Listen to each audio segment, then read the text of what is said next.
இந்த அர்ப்பனுக்கு வாழ் வந்து அத்தராத்தில் கொடை பிடிப்பான்னு சொல்லுவாங்க. அது மாதிரி புதுசாக பதவி ஏற்றுட்டு அந்த பதவி மோகத்தில் அந்த அதிகார திமிரில் நம்மளுடைய சிடிஆர் நிர்மல்குமார், அதான் பல கட்சி போட்டு இன்றைக்கி ஒரு கட்சியில் வந்து உட்காந்துருக்காருல, ஏதோ அதிர்ஷ்டத்தினால இன்றைக்கி அமைச்சராகிருக்கார். அவர் என்ன பண்ணுறாரு, ஆளுநர் ஆய்வுக்கு வந்தால் அரசாங்க ஊழியர்கள் அவர்களுக்கு ஒத்துழைப்பு கொடுக்கக்கூடாது. ஏன் ஒத்துழைப்பு கொடுக்கக்கூடாது? உங்கள் வீட்டில் அந்த அவருக்கு சம்பளம் கொடுக்குறீங்க, மக்களோட வரி பணத்தில் சம்பளம் கொடுக்குறீங்க. அது இல்லாமல் ஆளுநர் என்பவர் தமிழகத்தினுடைய ஒரு மாநிலத்தோடைய உச்சபட்ச அதிகாரம் மிக்கவர். அவர் தான் உங்களுக்கு பதவி பிரமாணம் செஞ்சு வச்சார். அவர் பதவி பிரமாணம் செய்து வைக்கலாம். இந்த சிடிஆர் நிர்மல்குமார் யாருன்னு தெரியாது. அவர் உங்களை கூப்பிட்டு நீங்கள் ஆட்சி அமைங்கலன்னு சொன்னாக்கா இன்றைக்கி விஜய் முதலமைச்சர் கிடையாது. அதை விட முக்கியமாக ஆளுநர் என்பவர் தான் தமிழகத்தினுடைய ஒரு 93 துறைகளுக்குமே தலைவராக இருக்கிறார். துணைவேந்தரை அவர் தான் நியமிக்கிறார். டிஎன்பிசி தலைவரை அவர் தான் நியமிக்கிறார். ஒரு ஜெயிலில் இருக்கக்கூடிய ஒரு சிறையில் இருக்கக்கூடிய கைதிக்கு தண்டனை குறைப்பு வேணுமா வேணாமான்னு முடிவு எடுக்கக்கூடியது அவர் தான். அது மட்டும் இல்லாமல் நீங்கள் சட்டமாக இயற்றி கொடுக்கக்கூடிய மசோதாவை நிறைவேற்றணுமா வேணாமா கிடப்பில் போனவான்னு முடிவு பண்ணுறதும் அவர் தான். இப்படி உச்சபட்சம் அதிகாரம் படித்த அவரையே நீங்கள் ஆய்வுக்கு போனாக்கா ஒத்துழைப்பு கொடுக்கக்கூடாதுன்னு சொல்லிட்டீங்கன்னாக்கா எப்படிப்பட்ட அரசாங்கம் இது? இதெல்லாம் அதிகார துஷ்பிரயோகம் கிடையாதா இது? ஏன் அவர் ஆய்வுக்கு செல்லக்கூடாது? அவர் ஆய்வுக்கு சென்றது மத்திய அரசோட திட்டம் சரியாக செயல்படுத்தப்படுகிறது. அவர் மத்திய அரசோட பிரதிநிதி, அவர் அதை தான் பார்ப்பார்.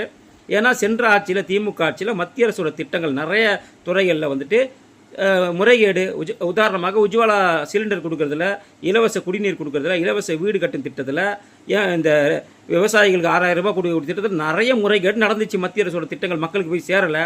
100 நாள் வேலை திட்டத்தில் கூட முறைகேடு. இந்த முறைகேடுகள்லாம் நடக்கிறதா என்று பார்ப்பதற்கு, சரியாக நடக்கிறதா என்று பார்ப்பதற்கு ஆளுநர் செல்வார். அவருக்கு அதிகாரம் இருக்குது. அவர் வரக்கூடாதுன்னு சொல்கிறதுக்கோ அவருக்கு ஒத்துழைப்பு கொடுக்கூடாதுன்னு சொல்கிறதுக்கு உங்களுக்கு யார் அதிகாரம் கொடுத்தா? இதையே மத்திய அரசு செய்தால் சும்மா இருப்பீங்களா?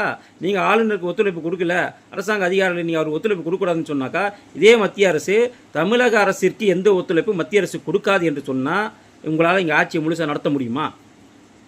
நிதி இல்லாமல் எவ்வளோ கடன் வாங்குவீங்க எங்களுக்கு தெரியும். நிதி இல்லாமல் சம்பளம் கொடுக்க முடியாது உங்களால். எப்படி நீங்கள் சொன்ன வார்த்தையை மத்திய அரசு சொன்னால் நிதி அமைச்சகம் ஒத்துழைப்பு கொடுக்கக்கூடாது, பொதுப்பணித்துறை ஒத்துழைப்பு கொடுக்கக்கூடாது, நெடுஞ்சாலைத்துறை ஒத்துழைப்பு கொடுக்கக்கூடாது, எந்த துறையுமே தமிழக அரசுக்கு ஒத்துழைப்பு கொடுக்கக்கூடாதுன்னு மத்திய அரசு சொன்னால் உங்கள் ஆட்சி 6 மாதம் தாங்குமா?